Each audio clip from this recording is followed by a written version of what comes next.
International students who are aiming for admission at America's top colleges and universities make far too many mistakes on their path forward toward reaching their goals. And as a result, many of them never do reach their goals because they really can't get around their head all the complicated ways in which the United States college admissions process differs from the admissions process in any other country on earth.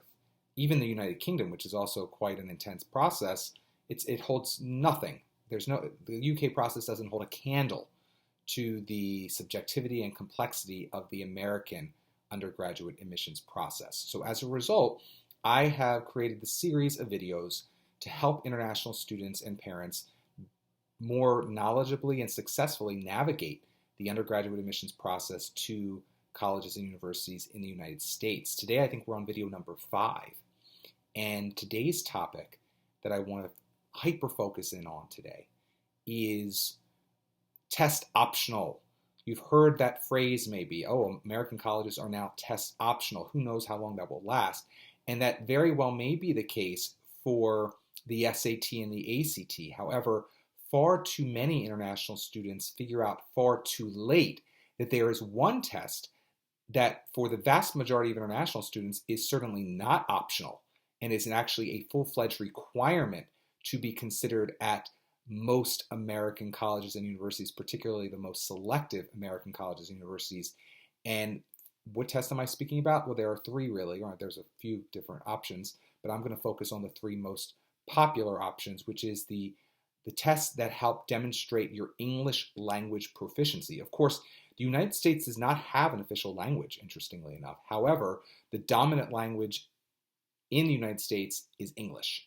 And as a result, the vast majority of colleges in the United States hold their classes in the English language. And so in order to get into those colleges, they want to make sure that you as an international student can speak, read, and understand English fluently, or at least fluently enough, or as close to fluently as possible. And so there are a number of tests out there that assess one's English language proficiency skills.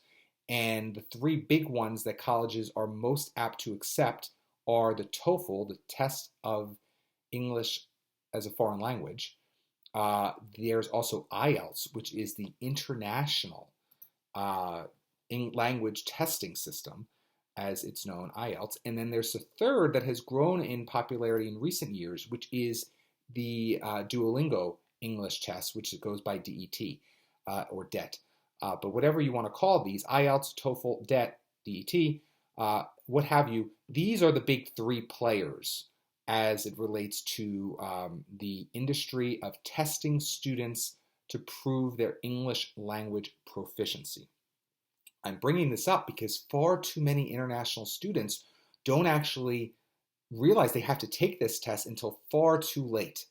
Many are taking this test the month of October or November during their final year in high school, concurrently or even after they've submitted their application for admission to the colleges on their list. That is a big no-no. Try to get your English language proficiency scores squared away no later than spring of your junior year or your 11th grade year if we're following the American system.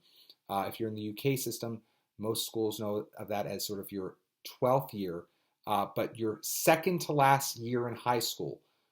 That should be when you are completing your English language proficiency exam and checking to make sure that your English language skills are up to snuff. Far too many students think that they actually can hang with English language learners, but then they take the IELTS, the TOEFL, or the DET, or the DET, the Duolingo test, and they're not able to score 7 on the IELTS, or the equivalent on the DET, or like 130-ish, or the TOEFL, which I don't know the exact equivalency off the top of my head. But in any case, you want to know as early as possible what your English language proficiency skills are, because if you are below the minimum at the colleges on your list, that's going to help you figure out you need to do one of 2 things. You need to either prepare to do better on a future IELTS, DET, or TOEFL, or you need to change your college list. The vast majority of colleges, though, are looking for a minimum of sort of 6.5 or 7 on the IELTS or the equivalent on the other two tests. So keep that in mind if you have a very aggressive list.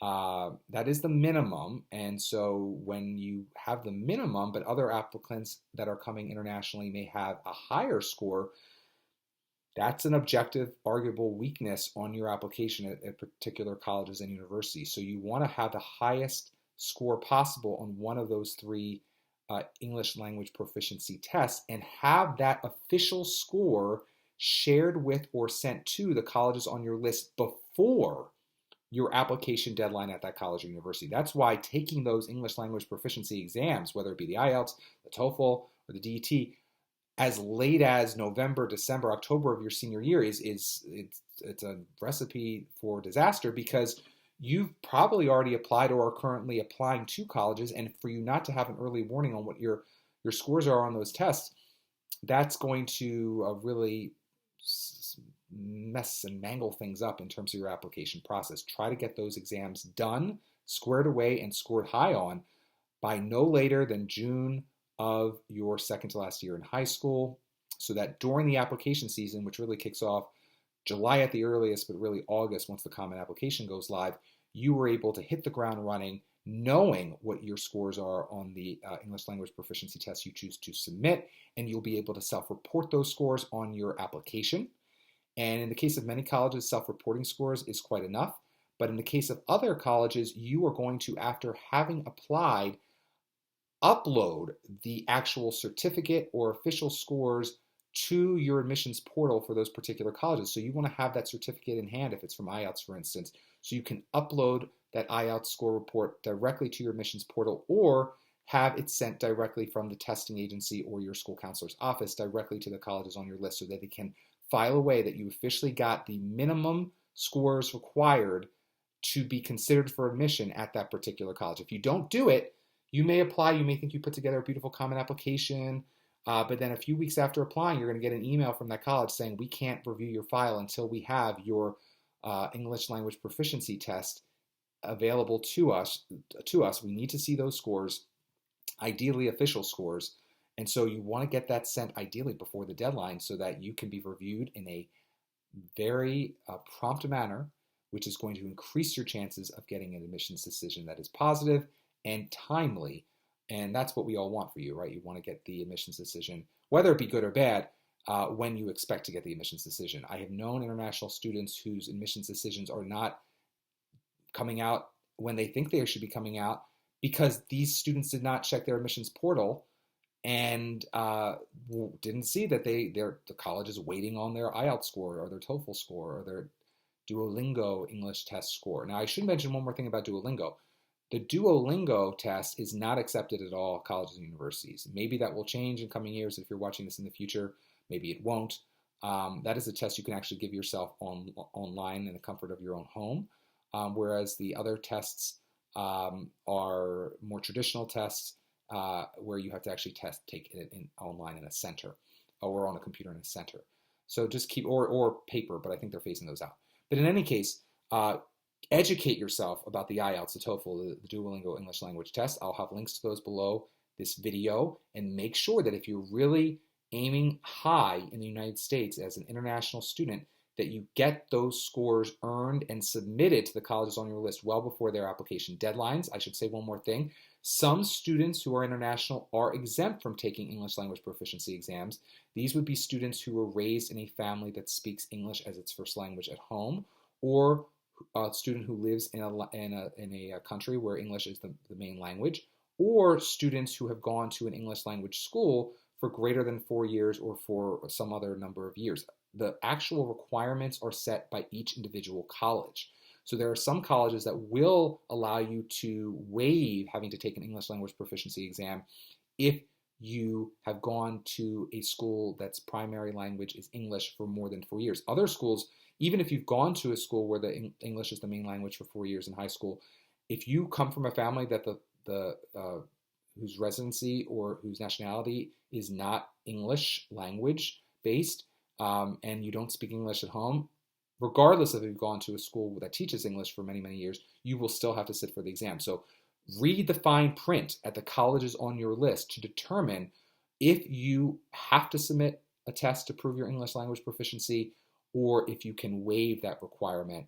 Again, every college is different in the United States. It's not one rule, it's thousands of rules depending on the thousands of colleges that you may be applying to. So keep that in mind if you're an international student or a parent of one as you navigate the college admissions process in the United States. These fine print rules can sometimes really sink your application if you don't know what you're getting into. So read ahead, read carefully, make sure you understand if you have to take these tests.